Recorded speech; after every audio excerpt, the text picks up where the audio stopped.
Përshëndetje të nderuar teleshikues, po ndiq edicionin qendror të lajmeve në Report TV. Këto janë titujt kryesor për mbrëmjen e sotme.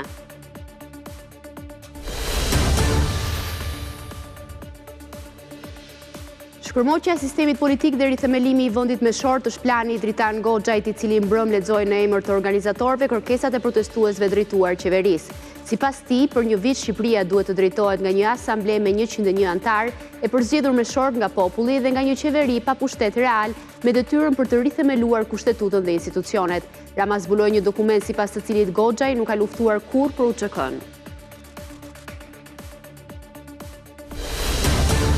Dy ish prokuror, Gentian Osmani dhe Ferdinand Delezi dhe ish gjyqtari Izet Kadana, të nxjerrë jashtë sistemit të drejtësisë prej vettingut, kanë fituar të drejtën për të kërkuar rihapjen e çështjes. Ka qenë gjykata e Strasburgut që ka vendosur në favor të tyre, duke gjetur shkelje në shkarkimin e tyre. Ekspertiza e kryer në Morë konfirmon zyrtarisht se trupi i pajet i gjetur pak ditë më parë në një zonë malore mes Tiranës dhe Elbasanit i përket Eglan Koçit, i cili ishte zhdukur që prej 4 qershorit. Pritet që familjarët të tërheqin trupin dhe t'i japin lamtumirën 34 vjeçarit. Autori i dyshuar ende në kërkim. Qeveria ka firmosur memorandumin e mirëkuptimit me gigantin italian të energjisë Eni për të studiuar ngritjen e kompanisë shtetërore të naftës dhe rezervave strategjike, një nismë e paralajmëruar nga kryeministri Edi Rama si përgjigje ndaj krizave të tregut të hidrokarbureve. Tregu i punës po ndryshon strukturën me të rinj që po largohen dhe me pensionistë që po rikthehen së të punësuar. Sipas Instat, vitin e kaluar 18.000 të rinj ndolën nga tregu i punës dhe u zëvendësuan me 11.000 pensionistë. Europa po vuan të nxehtin ekstrem. Me temperaturat historike në 46 gradë Celsius në Francë janë shënuar 40 viktima në pak ditë, të mbytur në ujëra të pakontrolluar teksa kërkonin të freskoheshin. Thirrje për kujdes edhe në Angli, Spanjë dhe Itali. Kur janë luajtur pak më shumë se 1/3 e ndeshjeve të botrorit, gara për këpucën e artë është bërë më e fortë dhe më e bukur se kurrë. Aktualisht udhëhiqet nga Messi, por Mbappé dhe Haaland kërcënojnë Argentinasin me vetëm një gol më pak se ai.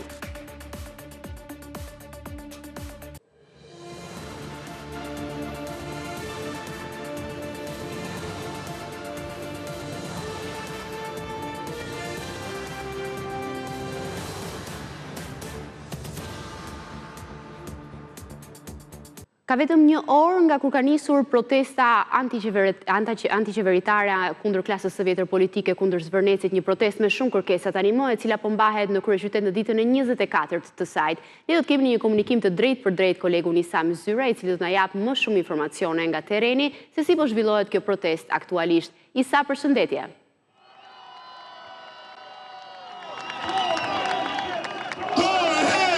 Isa, përshëndetje. Çfarë ka ndodhur në këtë një orë të protestës?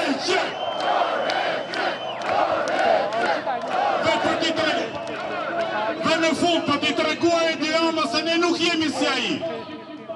Ai I tha shqiptarëve fuck you.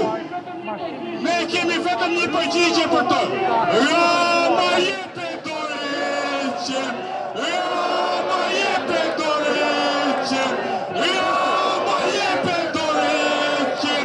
Rama jepe dorëheqjen. Mirë, ne do të lidhemi sërish të pak qaste me kolegun Isam Zyraj, sikurse po arrim ta shohim edhe nga pamjet në këtë momente, duket se thirrjet janë të njëjta. Pra, po shkojmë po hym thuajse në një muaj të plot që nga nisja e protestës dhe marshimeve në kryeqytet, por edhe në të gjithë Shqipërinë dhe në disa vende të diasporës. Dhe ajo që vjet re është që ka të njëjta thirrje, Rama i dorëheqjen, Rama ik, Berisha ik, ka një sër thirrjesh që vijojnë tani më të jenë refren I protestuesve.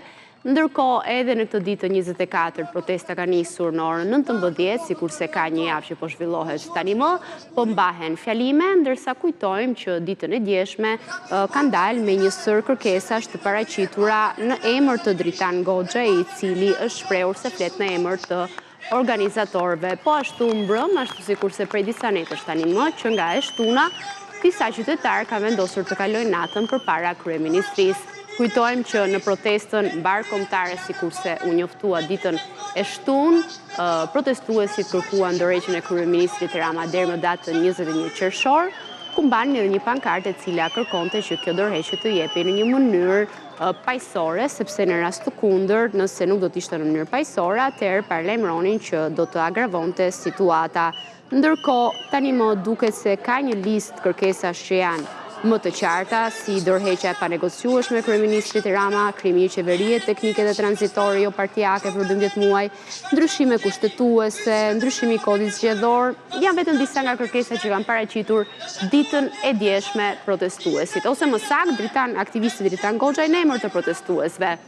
Shohim në këto momente materiale nga tereni, do të lidhemi sërish me kolegun Isam Zyre për të na treguar se si është zhvilluar protesta që në nisjen e saj deri më tani, nëse ka pasur incidente apo jo, çfarë ka ndodhur.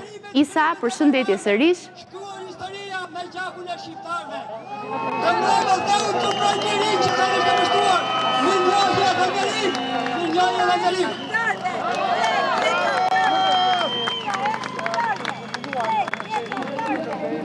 Nuk e di e keni vëne, po pas do sulmi me Edi Rama, këtu shtohe 1000 vetë.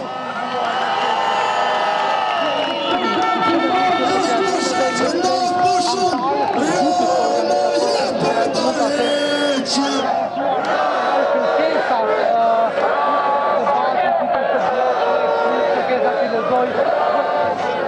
Mirë, ne do të lidhemi sërish pak qaste më vonë me kolegun Isam Zyraj, për shkak se sikurse edhe arrit të dëgjohet, ka një sër zhurmash, provorimash që vijnë nga ana e turmës së grumbulluar përpara kryeministrisë. Ndërkohë, kërkesat që kanë pas shpalosur dje, ose më saktë aktivisti Dritan Goxha në emër të protestuesve, edhe një herë është dorëheqja e panegociueshme e kryeministrit dhe qeverisë. Është krijimi një qeverie teknike dhe tranzitore jo partijake dhe me mandat 12 mujor. Ndryshime kushtetuese ku gjithë shtetasit shqiptar të jenë të barabartë përpara ligjit dhe miratim me referendum popullor duke përfshirë ndryshim në kod zgjedhor, ndryshim të ligjit për financimin e partive politike dhe organizatave të ndryshme, kufizimin e ushtrimit të detyrës së kryeministrit në jo më shumë se 2 mandate të plota të pjesshme gjatë gjithë jetës së një individi. Nuk heqim dorë nga kërkesat fillestare, kështu janë shprehur ditën e djeshme, të cilat janë shfuqizimi i paketës së maleve, e të tjerë janë paraqitur, janë thënë dhe janë stërthur në fakt kërkesat fillestare të protestuesve. Ndërkohë në këtë çaste shohim pamje të drejtë për drejta me dron për të kuptuar edhe pjesëmarrjen për gjatë ditës së sotme në këtë ditë të 24, duket përmes pamjeve të transmetuara se një pjesë e protestuesve i bashkohet protestave në momentin që nis marshimi nëpër rrugët e ndryshme të kryeqytetit. Këto janë pamjet aktualisht me dron që tregojnë sa është pjesëmarrja deri në këto momente. Mund të themi që relativisht pra ka një tendencë në rënje të protestuesve, të paktën krahasuar me 2 ose 3 javët e para të protestës, mirë po, më qartë mund na e pasqyroj situatën Isa, i cili po e ndjek nga afër prej ditësh tani më. Isa, përshëndetje sërish. Përshëndetje, dëgjohem? Po, dëgjohesh. Ashtu siç edhe e tham, për ditën e 24 qytetarët janë duke protestuar në protestën e tyre, cila nisi në sheshin Skënderbej në orën 19 dhe më pas përfundoi me marshimin përpara kryeministrisë, ku qytetarët morën fjalën e tyre pas tjetri, që në fillim të fjalimeve u theksua dhe u rilexuan edhe një herë kërkesat ose deklarata që u bë ditën e djeshme nga Dritan Goxha, ndërsa qytetarët thanë se ajo do të lexohet çdo ditë në bulevardin Dëshmorët e Kombit, që përfshin ndër të tjera dhe dorëheqjen e qeverisë, krijimin e një qeverie tranzitore teknike me një mandat 12 mujor dhe ndryshime kushtetuese për të gjithë qytetarët të jenë të barabartë përpara ligjit, me shumë mundësi kjo është do të jetë një gabim, një lapsus i qytetarëve, për shkak se kushtetuta e Shqipërisë thotë shumë qartë sot që të gjithë qytetarët janë të barabartë përpara ligjit. Tani më kanë nisur edhe fjalimet dhe pritet të fillojnë gjatë orës mashimi i qytetarëve në rrugët dhe sheshet të Tiranës. Qartë, Isa, faleminderit për informacionet që përcolle në studio, ne do t'i lidhemi sërish me vonë së bashku. Shkërmoqja e sistemit politik e rithemelimi i vendit me short dhe jo zgjedhje. Ky është një plan që Shqiptara.com ka arritur të zbardhë sot, i hartuar nga Dritan Goxha, i cili mbrëm doli në bulevard për të paraqitur në emër të organizatorëve kërkesat e protestuesve drejtuar qeverisë. Sipas tij, për 12 muaj Shqipëria duhet të drejtohet nga një asamble me 101 antar, e përzgjedhur me short nga populli dhe nga një qeveri pa pushtet real me detyrën për të rithemeluar kushtetutën dhe institucionet e shtetit. Ndryshimin e kodit zgjedhor. Të hënën në mbrëmje për herë të parë në ditën e 23 doli në skenë një nga organizatorët e protestës, i cili deri tani kishte mbetur në hije. Bëhet fjalë për Dritan Goxhaj, një figurë komplekse që ka luftuar fillimisht në Kosovë dhe më pas në luginën e Preshevës si patriot shqiptar kundër serbëve. Një histori personale që shpjegon të paktën pjesërisht praninë masive të protestuesve të ardhur nga Kosova dhe Maqedonia e Veriut. Goxhaj ka punuar për disa vite si specialist i sigurisë ajrore pranë autoritetit të aviacionit civil në Tiranë, por në shtator të vitit 2017 u pushua nga puna nga Belinda Balluku, pasi botoi shkrimin Aviacioni civil si bache private. Largimi i tij justifikua me motivacionin ke thyer etikën zyrtare, që prej asaj kohe, megjithëse është anguar disa herë në gjykat, nuk ka arritur të fitojë të drejtën për t'u rikthyer në punë. Kjo mund të shpjegojë dhe pakënaqësinë e tij personale ndaj Ballukut dhe ndaj qeverisë. Në shumë artikuj të publikuar në faqen e tij në Facebook, por edhe në një sër ndërhyrjesh si analist në televizione, Dritan Goxhaj është pozicionuar hapur kundër Shteteve të Bashkuara të Amerikës dhe Shtetit të Izraelit për luftrat në Gaza, Iran dhe Liban, duke shprehur mbështetje për kundërpërgjigjet e armatosura të Iranit dhe Hezbollahut. Kjo zbulon qartë pozicionimin e tij politik dhe disa tone ekstremiste që të paktën në pamje të parë kanë edhe sfond fetar. Por surpriza e vërtetë është të zbulosh projektin politik që Dritan Goxhaj ka për Shqipërinë, të publikuar prej tij dhe të konfirmuar pjesërisht edhe në listën e kërkesave të lexuar të hënën në mbrëmje në bulevard, por që vetëm pjesërisht zbulon detajet e utopisë së tij, sepse pikërisht për një utopi bëhet fjalë. Nuk e dim ende nëse Dritan Goxhaj përfaqëson vërtet vullnetin e organizatorëve të protestës, të cilët askush ende nuk i njeh plotësisht, por ajo që ai kërkon nuk është thjesht një ndryshim qeverie.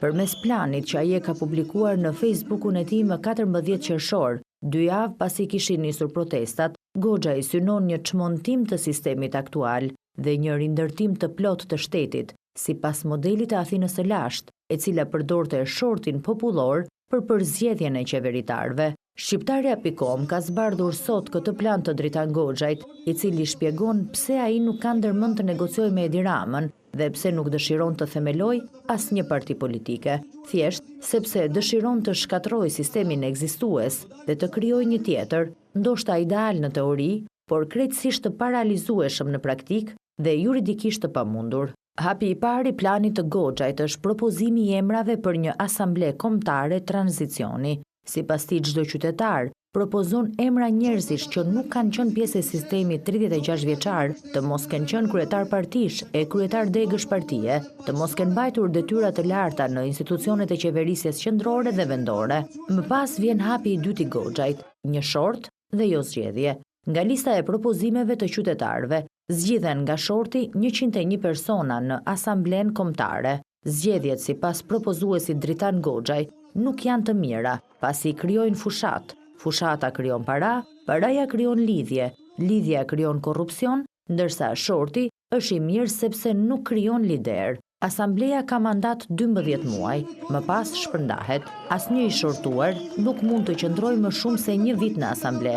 Kjo e fundit do të kishte disa detyra sipas Dritan Goxhajt, po me short duhet të zgjedhë qeverinë e tranzicionit, që edhe ajo do ta ketë mandatin 12 mujor. Detyrë tjetër është hartimi i një kushtetute të re, që do t'i paraqitej popullit në referendum.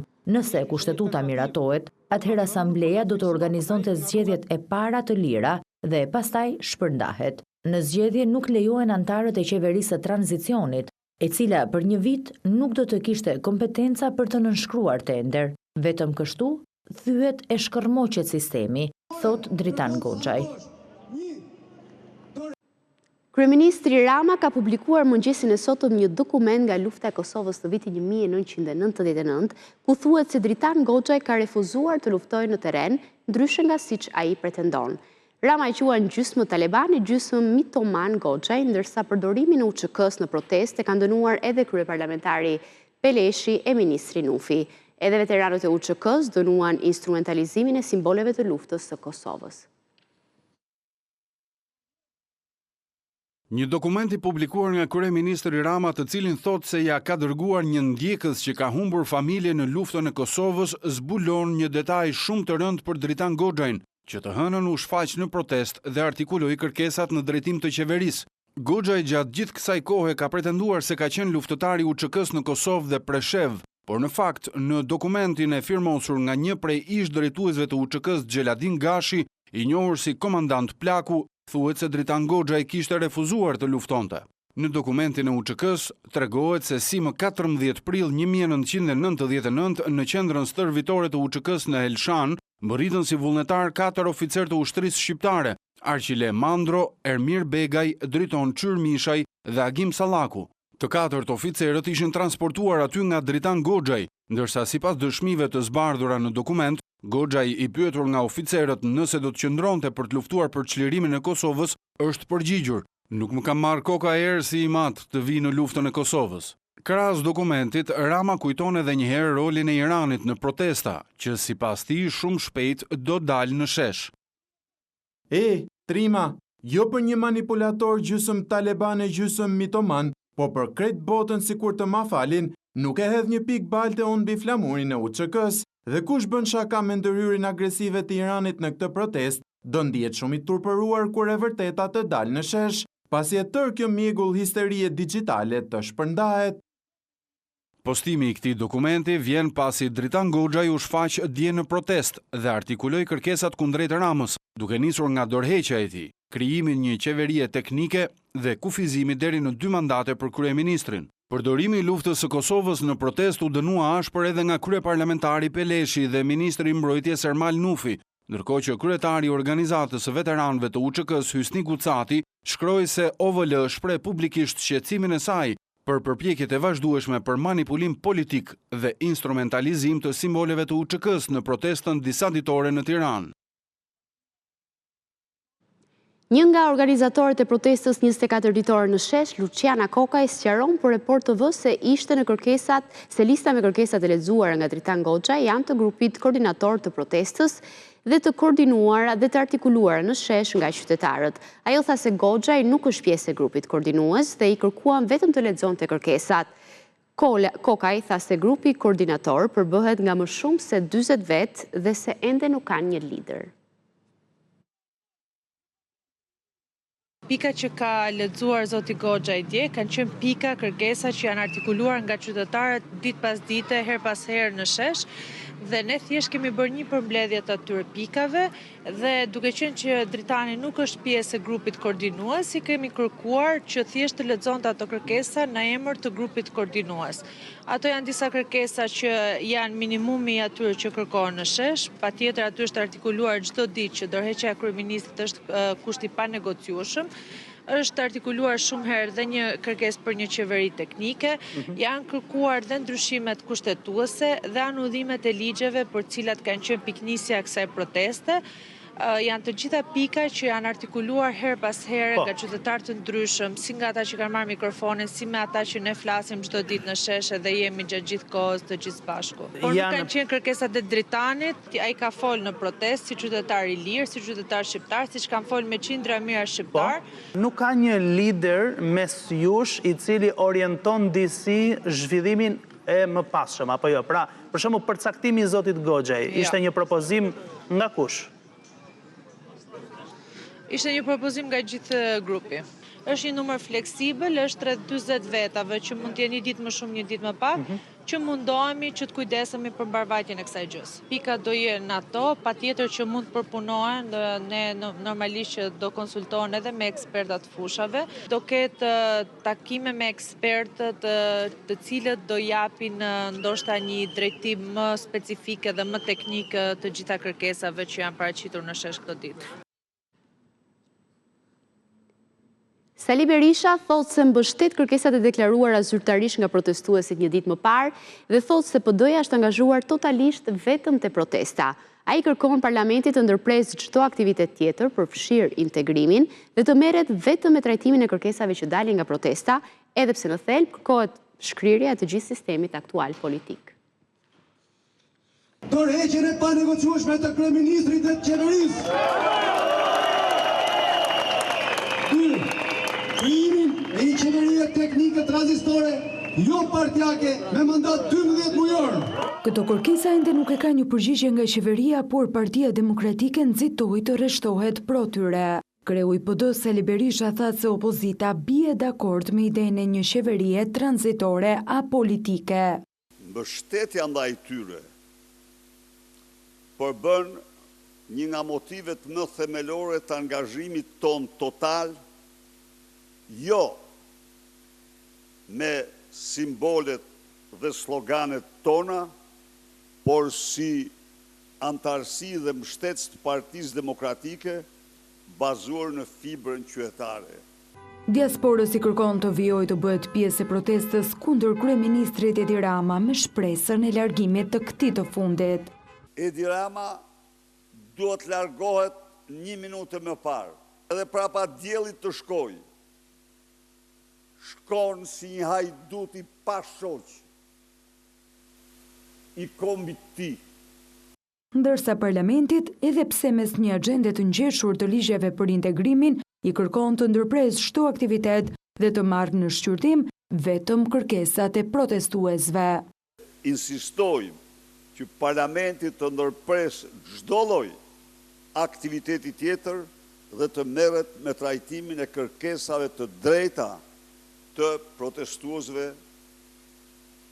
të protestës së rinisë dhe qytetarëve shqiptarë. PD depozitoi këtë të martë edhe një tjetër kërkesë për mocion me debat mbi kërkesat e protestuesve. Selia Blu kërkon që seanca për mocion me debat të zhvillohet të njëjtën, pasi këtë javë nuk do të ketë seancë plenare. Protesta në Tiranë, sipas kryeministrit Edi Rama, po shfrytëzon hallet e qytetarëve duke i lënë ata të vetëm dhe pa zgjidhje, pasi grupet sponsorizuese arrin qëllimet e tyre. Rama shpjegon format e manipulimit të qytetarëve në një letër të gjatë për një të ri që e gdhiu para kryeministrisë, duke marrë edhe kundërpërgjigjen e tij, një protestues si grupeve të zjarrit në tubimet e Sali Berishës, i cili e konsideron kreun e qeverisë përgjegjës për pakënaqësitë qytetare. Njërin prej protestuesve, të cilin bashkë me disa të tjerë dita 24 të protestës e gjeti deri në të gdhirë ende poshtë zyrës së tij, kryeministri Rama zgjodhi ta kthente në personazhin kryesor të një letre publike drejtuar përmes tij të gjithë qytetarëve që kanë dalë në shesh. Nuk të shoh si humbësin e një proteste, po si njeriu e mbetur vetëm me bindjet e tij. Ti i e bashkuar vorbullës thithse të turmës, sepse beson sinqerisht se po mbron diçka të çmuar. Nuk e di çfarë halli ke tamam, por di që ke një hall që jo vetëm nuk ta zgjidh askush, por as nuk ta qan kush. Besoj ose jo, po unë ndjej brengën tënde. Në letrën publike Rama ndërton narrativën se protesta është shfrytëzuar nga aktorë të ndryshëm politik, influencer, profile të rreme në rrjetet sociale dhe interesa të huaja dhe përpiqet të bëhet njësh me protestuesin kur thotë se e kupton pakënaqësinë që ai mund të ketë. Të mirëkuptoj nga që jam po aq i zemëruar sa ti me pronarin e pasur që kujton se pasuria jep të drejtë të cilët si Zoti fatit tënd. Me në punësin a me drejtorin që ati i shërben pa kushte ndërsa ty as nuk të hedh syt. Jam i zemëruar me arrogancën e kujdo që detyrën ndaj teje e ushtron si pushtet mbi ty. Sipas kryeministrit, janë pikërisht këto shqetësime reale që i bëjnë qytetarët më të prekshëm ndaj manipulimit dhe përdorimit politik. Dallga e madhe që nxori në bregësh tërhequr e tëra, influencerat, blogerat e kullerat që të bën të ndjehesh heroi i tyre, duke të dhënë për herë të parë në jetë ndjesinë dehëse të pushtetit. Ikën edhe karavanet e diasporës nga Kosova e Tetova, të përdorën ty për të sjellë në Tiranë me vrazhdësi brutale të hordhive pushtuese, mlefe politike, së bashku me armatat armike të profileve falso e të raketave digjitale që hidhen pa pushim nga lindja tuti e Europës. Ikën lëtyrat parlamentare që nxirrin kokën pas shqiponjës mbi kurrizin tënd. Përgjigjen kryeministri Rama e mori po publikisht nga personazhi kryesor i letrës së tij. Unë nuk jam ai që ka pushtetin prej vitesh në dorë, nuk jam ai që firmos vendime që ndryshojnë jetët e njerëzve, mos guxo të më thuash se halli im është si halli yt. Ti nuk je viktime e halleve të mia, ti je autori tyre. Nuk jam aty sepse më ka mashtruar dikush, jam aty sepse di shumë mirë kush më ka sjell deri këtu. Erlisina nuk është një protestues i panjohur, ai ka marrë pjesë në tubimet e organizuara më herët nga Sali Berisha, është arrestuar për episodet e dhunës dhe është mbrojtur në gjykatë nga avokat të Partisë Demokratike. Protestat në Tiranë kanë marrë vëmendjen edhe të mediave të huaja, në dy prej të cilave kryeministri Edi Rama ka dhënë intervista. Për Financial Times, Rama mohon të jetë kumbari i Shqipërisë, ashtu si qytetarët shprehen edhe në protesta se qëndron pas korrupsionit. Nuk më takon mua të provoj se nuk jam kumbari, u takon atyre të provojnë se jam kumbari, shprehet Rama. Rama argumentoi se qeveria e tij u ka lejuar prokurorëve të ndjekin çështjet në mënyrë më agresive, që ka rritur edhe perceptimin se vendi është i mbushur me korrupsion dhe krim të organizuar. Në fakt është e kundërta. Shqipëria po lufton sikur më parë dhe sot është shumë më pak e korruptuar se ka qenë, theksoi ai. Ndërkohë në një reagim për Bloomberg, Rama tha se është detyra e tij të bëjë dallimin mes demonstratave të mirëfillta dhe asaj që ai e quajti teatr politik, mbështetur nga çdo forcë opozitare, indinjate e amplifikuar në mënyrë digjitale, e ushqyer sipas tij nga emri Trump dhe e përforcuar nga ndërhyrja e aktorëve të huaj keqdashës. Pavarësisht qëndrimeve të shpeshta ndryshe nga partia e tij, deputeti socialist Erion Braçe thotë se nuk do të dalë si deputet i pavarur. Në një kohë kur deputetja Mariana Koçeku dha dorëheqjen nga PS-ja, Braçe thekson se nuk ka nevojë për protestën dhe as të përfitojë kapital politik prej saj, pasi ka zgjedhur të bëjë deputetin dhe t'ia thotë të vërtetën përballë partisë së tij. Unë nuk kam asnjë lloj arsye që të largohem nga grupi parlamentar i Partisë Socialiste të Shqipërisë për më tepër të dalë i pavarur. Do të ketë logjik çdo gjë. Askush nga ju nuk e beson që po të largohem nga grupi parlamentar i PS-s, unë do jem i pavarur. Unë nuk mund të jem i pavarur. S'ka gjas që unë të jem i pavarur. Unë nuk jap dorëheqjen si deputet i Kuvendit të Republikës së Shqipërisë. Jo vetëm prej faktit që nuk jam deputet i listës së mbyllur, po jam deputet i zgjedhur me votë, po edhe për të respektuar ata 25.000 njerëz, një për një, emër për emër, që më votuan, që më besuan të bëj këtë punë. Në qoftë se s'do ta kisha bërë punën e deputetit në harkun e 10 muajve, po, patjetër, do duhet ta kisha dhënë dorëheqjen. Jo, unë nuk dal në protestë. Nuk dua asnjë lloj përfitimi politik nga protesta. Zero. Unë nuk jam ata deputetët që shihni atje, apo ata kryetarët e partive politike që shihni atje. Jo, unë jam deputeti i Partisë Socialiste të Shqipërisë, që kam vendin tim, kam zërin tim, kam angazhimin tim, publik të qartë, të fortë, mbështetur në të vërtetën dhe në atë që qytetarët kërkojnë, përballë partisë time, përballë qeverisë time, në sallën e Kuvendit dhe në çdo ambient tjetër ku ne mblidhemi. Siç të shtunën për gati 30 minuta në mbledhjen e përbashkët grupit parlamentar të Partisë Socialiste.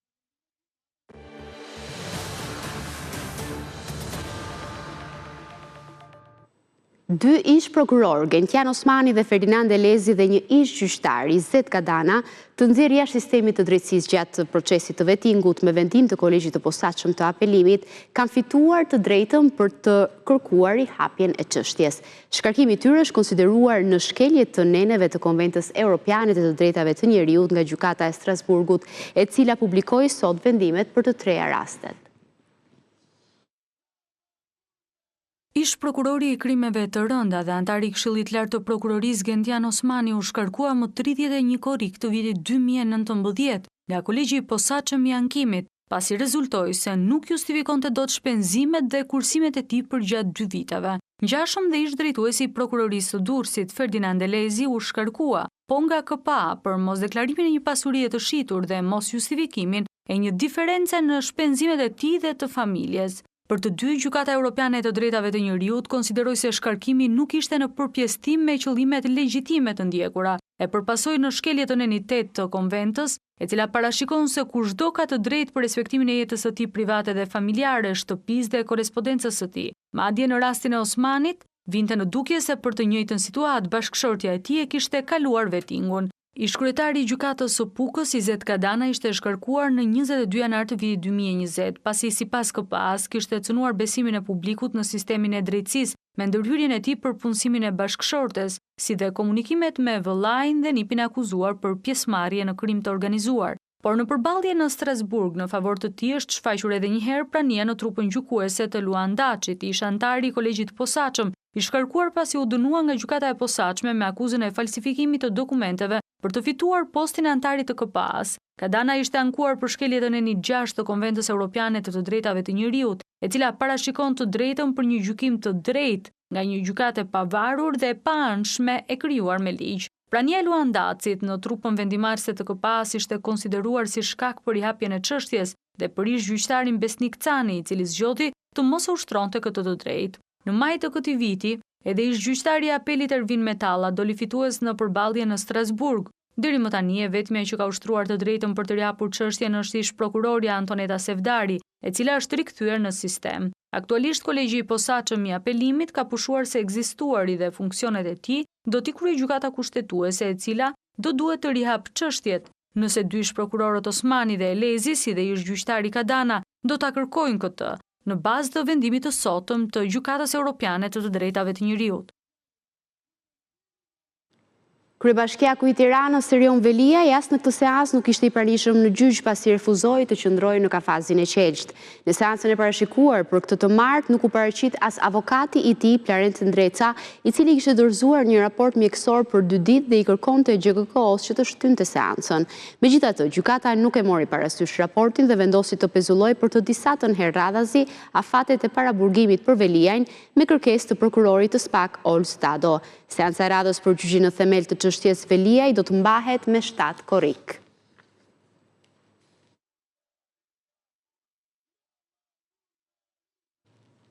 Ekspertiza e kryer në morg konfirmon zyrtarisht se trupi i Pajeti gjetur pak ditë më parë nga policia në një humner mes Tiranës dhe Elbasanit i përket Egland Koçit, i cili ishte zhdukur që prej 4 qershorit.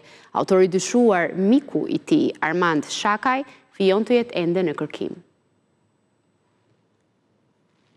Identifikimi përfundimtar është bërë përmes analizës ADN-s duke u bazuar në krahasimin me profilin gjenetik të nënës së tij. Edhe pse më herët ajo i tha grupit hetimor se trupi në gjendje të avancuar dekompozimi i përkiste djalit të saj pasi kishte njohur nga një shenjë dalluese në trup dhe rrobave që mbante veshur, ekspertiza e ka konfirmuar identitetin në mënyrë shkencore. Trupi i Pajetit 34 vjeçarit pritet të tërhiqet nga morgu nga familjarët për t'i dhënë lamtumiren e fundit. Sipas hetimeve paraprake, Egland Koçi dyshohet se është vrarë me një plumb në kokë nga shoku i tij i ngushtë, Armand Shaka, i cili vijon të jetë në kërkim nga autoritetet. Pasi familjarët denoncuan në polici humbjen e tij në fillim të qershorit, nga kamerat e sigurisë blut mbërritën drejt tek lokali i Shakajt, ku 34 vjeçari hyri aty dhe nuk u pa të dilte më. Për të fshehur ngjarjen, miku i tij krijoi një skenar filmash për të zhdukur kufomën. Fillimisht pas mesnatës së 5 qershorit dërgoi motorin e Koçit në zonën e 5 majit për të shpërqendruar policin. Me trupin e Koçit në qese të zeza më 6 maj e futi në makinë, të cilin me një karrotrecë kaloi përmes Ibës sërish për të shmangur kontrollin e policisë. Nga aty mundi të deportohej në zonën e thellë dhe ta hedhë në humner. Pasi u kthye, urdhëroi kamarien e lokalit të tij të lante makinën, por tashmë policia po mblidhte provat dhe arrestoi në flagrancë. Dëshmia e Enea Zyferit i dha ndihmë policisë për hetimet, edhe pse vetë pretendoi se nuk ishte përfshirë në ngjarjen e rëndë. Gjurmimi Armand Shakajt ka qenë i vështirë deri më tani, pasi për të humbur gjurmët kanë ndërruar disa numra celulari. Policia ka 2 pista për ngjarjen, për kriptomonedhat dhe për parat në fajde, të cilat janë akoma të paplota. Policia e Tiranës, ndihmuar nga forcat elit Renea, ka zhvilluar një tjetër operacion në fshatin Zall të Fushkrujës në përpjekje për të arrestuar Ylli Zallin, i shpallur në kërkim prej muajsh për arsenal të tërë armësh. Edhe këtë herë Zalla i ka shpëtuar arrestimit pasi nuk është gjetur në shtëpinë e tij, pavarësisht informacioneve të marra për vendodhjen e tij. Nga kontrolli sërish, policia ka gjetur një pistolet me fishek në fole gati për qitje, e cila dyshohet se i përket atij. Policia arrestoi bashkëfshatarin Fatmir Alla, 55 vjeç, i cili dyshohet se kur ka konstatuar policin ka njoftuar dhe ka ndihmuar të shumëkërkuarin për t'u larguar nga banesa. Ai është në akuzë për përkraje të autorit të krimit dhe mos kallëzim krimi. Zalla rezulton në kërkim prej nëntorit të vitit 2025, kur në banesën e tij u zbulua arsenal armësh pas hetimeve lidhur me vrasjen e Gilmando Danit dhe Muçi Shalianit në Rinas. Qeveria ka firmosur memorandumin e mirëkuptimit me gigantin italian Eni për të studiuar ngritjen e kompanisë shtetërore të naftës dhe rezervave strategjike, një nisëm e paralajmëruar nga kryeministri Edi Rama në përgjigje dhe krizave të tregut të hidrokarbureve. Projekti i paralajmëruar prej kohësh për krijimin e një kompanie shtetërore në tregun e hidrokarbureve ka hyrë tashmë në fazën e parë të konkretizimit. Qeveria do të jetë aksionere në kompaninë e përbashkët me gigantin italian Eni në fushën e energjisë, përfshirë atë të hidrokarbureve. Hapi i parë ishte firmosja e një memorandumi për realizimin e studimit të fizibilitetit mbi krijimin e kapaciteteve kombëtare për furnizimin dhe makazinimin e produkteve të naftës dhe gazit. Studimi pritet të përfundoj brenda muajit korrik dhe do t'jap rrugën vendimarrjes për krijimin e një operatori të ri shtetëror në tregun e hidrokarbureve. Sipas kryeministrit Rama, bëhet fjalë për të krijuar një forcë të re në tregun e hidrokarbureve, një operator modern dhe dinamik në funksion të mundësive më të mira për konsumatorët. Një bashkëpunim strategjik me Enin në krijimin e këtij operatori të ri, i cili do të marrë përsipër dhe garantimin e rezervës strategjike të naftës. Shqipëria nuk do të ketë më asnjë dilemë për çfarëdo krize që vjen përpara.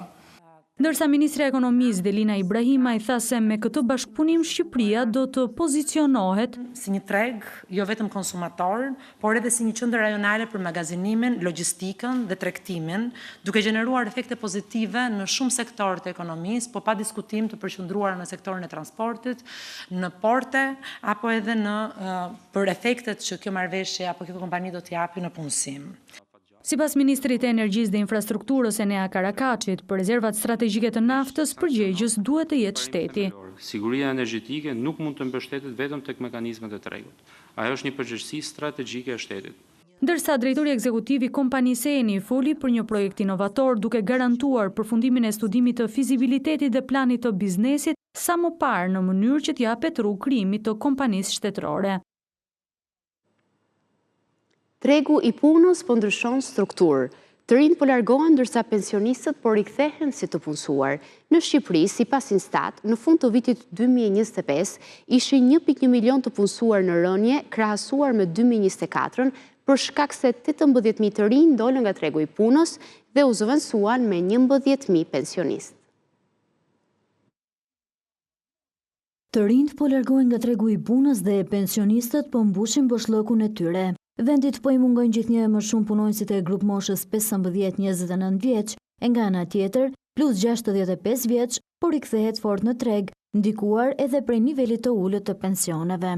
Sipas të dhënave të Institutit të Statistikave, në vitin 2025, numri të punësuarve ra në 1.1 milion persona ose 0.4% më pak se në 2024. Shkak për këtë rënje është fakti që nga tregu i punës kanë dalë 18.000 të rinj në raport me 2024. Referuar të dhënave të fundit, numri të punësuarve i moshës 15-29 vjeç ra në 214.000 persona në 2025, nga 232.000 persona në 2024. E kundërta ka ndodhur me grup moshën mbi 65 vjeç, pasi numri të punësuarve u rrit me më shumë se 11.000. Këta persona, edhe pse në mosh pensioni, janë kryesisht të vetë punësuar në bujqësi, të cilët sipas përkufizimit të ILO-s konsiderohen të punësuar edhe kur punojnë në fermat e tyre të vogla dhe e prodhojnë vetëm për vetë konsum, sqaron Instat.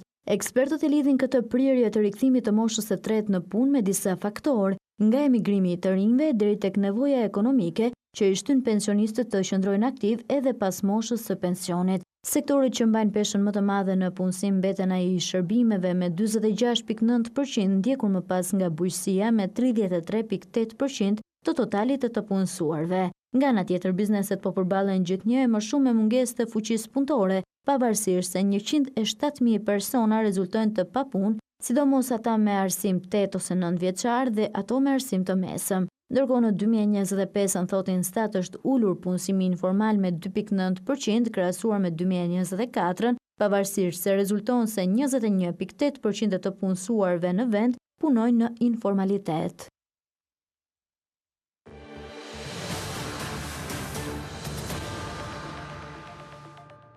Me përfundimin e provimit të lëndës me zgjedhje, maturantët mbyllën këtë të martë ciklin e maturës shtetërore 2026. Testimi u zhvillua pa incidente, ndërsa nxënësit kishin zgjedhur lëndë që lidhen me degët universitare që synojnë të ndjekin. Rreth 26.000 maturantë të gjithë vendin ju nënshtruan këtë të martë provimit të fundit të maturës shtetërore, ati të lëndës me zgjedhje. Nxënësit kishin mundësinë të zgjidhnin mes një game të gjerë lëndësh, sipas prirjeve dhe planeve të tyre për studimet e larta, nga lëndët shoqërore deri tek ato shkencore. Report TV ishte te gjimnazit Qemal Stafa, ku pjesa më e madhe maturantëve kishin zgjedhur ekonominë dhe biologjinë, me synimin për të vazhduar studimet në degët mjekësore, të lidhura me teknologjinë apo edhe shkencat ekonomike. Atëherë unë do të vazhdoj për financë këndabilitet, edhe lëndën që zgjodha ishte ekonomia, është një lëndë që e kam përvetësuar shumë mirë, e kam me pasion, dhe për mua nuk ishte i vështirë, ishte brenda standardeve.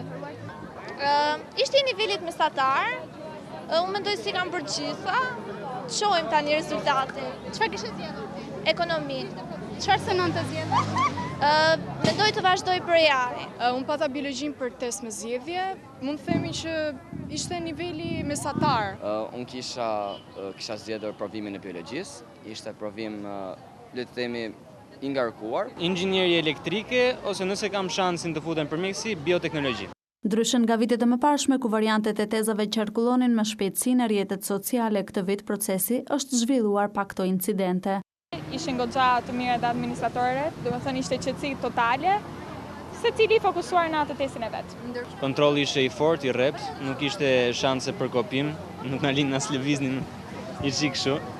I vetmi rast ishte ai i provimit të gjuhës shqipe dhe letërsisë, ku një tezë u publikua në rrjet. Sipas Ministrisë së Arsimit, testi kishte dalë nga një qendër provimi në qarkun e Kukësit dhe maturanti u përjashtuan nga provimi. Provimi i lëndës me zgjedhje shënon fundin e një maratone testimesh që maturantët zhvilluan gjatë muajit qershor. Ata ju nënshtruan 4 provimeve gjithsej, 3 të detyrueshme, gjuhën e huaj, gjuhën shqipe dhe letërsi, matematikën, si dhe provimin e lëndës me zgjedhje. Që nga nisja e procesit të maturës shtetërore 2026, në total janë përjashtuar 29 nxënës për shkeljet e rregullore të provimeve.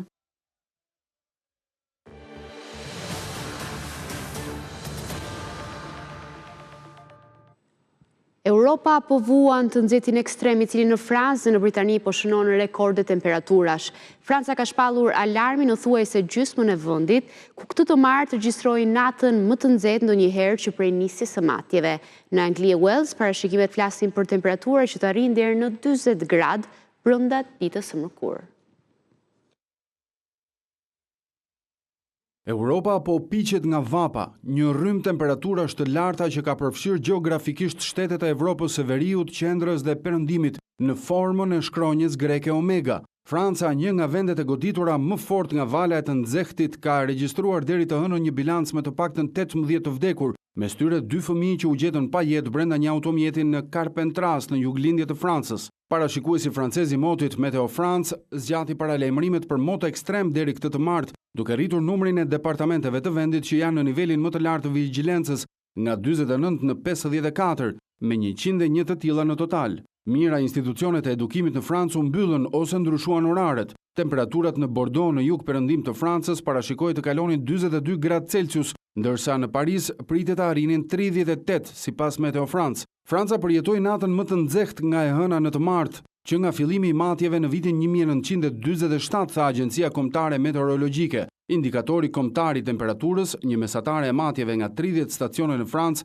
arriti në 21.6 gradë Celsius sipas të dhënave të mëngjesit të së martës, me rekordin e mëparshëm që ishte 21.4 regjistruar në korrik 2019. Në Angli dhe Wales, autoritetet prisnin temperatura nga 38 në 40 gradë të martën. Agjencia e Sigurisë Shëndetësore në Mbretërinë e Bashkuar lëshoi një paralajmërim shëndetësor të nivelit të kuq për 6 rajonet e Anglisë, nga ora 1 e së mërkurës deri në orën 23 të sejntes. Ky nivel tregon rrezik për jetën dhe për popullatën e shëndetshme, si dhe ndikime që shkojnë përtej shëndetit dhe kujdesit social. Ministria e Shëndetësisë në Itali shpalli një alarm të kuq për val të nxehtë në 15 qytete, përfshirë Milanon dhe Romën të martën, dhe ka njoftuar se numri do të rritet në 16 të mërkurën. Gjatë një alarmi të kuq, Ministria këshillon njerëzit që të hanë ushqim të lehtë, të qëndrojnë brenda gjatë orëve më të nxehta të ditës dhe të freskohen me ujë të ftohtë. Pothuajse gjithë Spanja ishte në një alarm për vap të martën, ndërsa pjesë të jugut dhe veriut të vendit u vendosën në nivelin më të lartë të paralajmërimit. Agjencia Kombëtare Meteorologjike lëshoi alarme të kuqe, një paralajmërim për rrezik të jashtëzakonshëm për zonat rreth qytetit jugor të Cordobas, qytetit verior të Bilbaos. Temperaturat deri në 40 gradë Celsius në hije u parashikuan në disa pjesë të rajonit Bask në kufi me Francën, një zonë ku një vap kaq ekstreme është relativisht e rrallë.